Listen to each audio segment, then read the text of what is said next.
Assalamualaikum warahmatullahi wabarakatuh. Perkenalkan, nama saya Wahyuni Putri Utami, Angkatan 1, Kelompok 4. Pengampu materi saya Dr. Andes Arsyad MM. Nah, di video kali ini saya akan menjelaskan tentang isi modul akuntabilitas dan nasionalisme. Nah, yang pertama itu adalah akuntabilitas. Akuntabilitas ini memiliki beberapa poin. Nah, yang pertama itu adalah pengertiannya.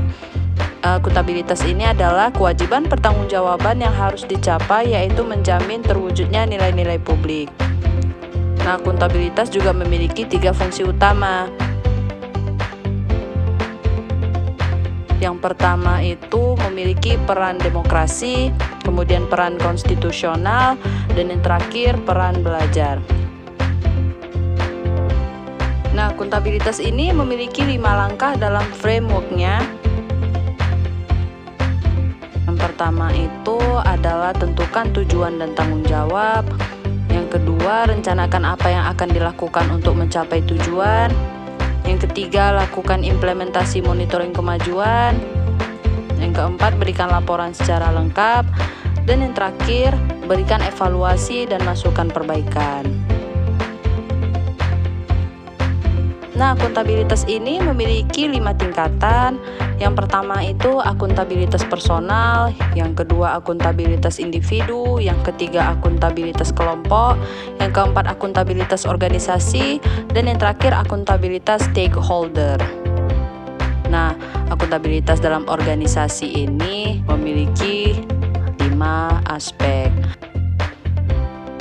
Yang pertama itu transparansi dan akses informasi, kemudian praktek kecurangan atau fraud dan perilaku korup.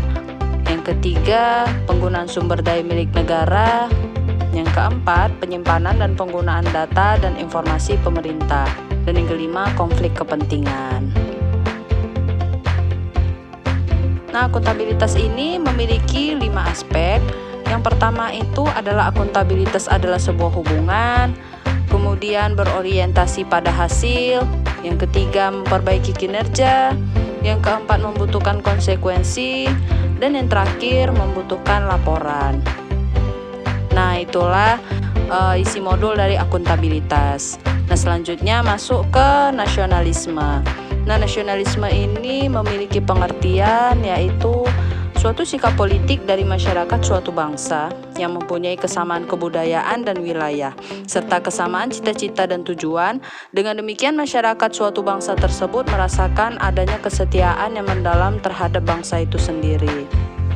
Nah, nasionalisme ini sendiri memiliki 4 prinsip. Yang pertama itu hasrat untuk mencapai kesatuan, kemudian hasrat untuk mencapai kemerdekaan, kemudian hasrat untuk mencapai keaslian, dan yang terakhir hasrat untuk mencapai kehormatan bangsa.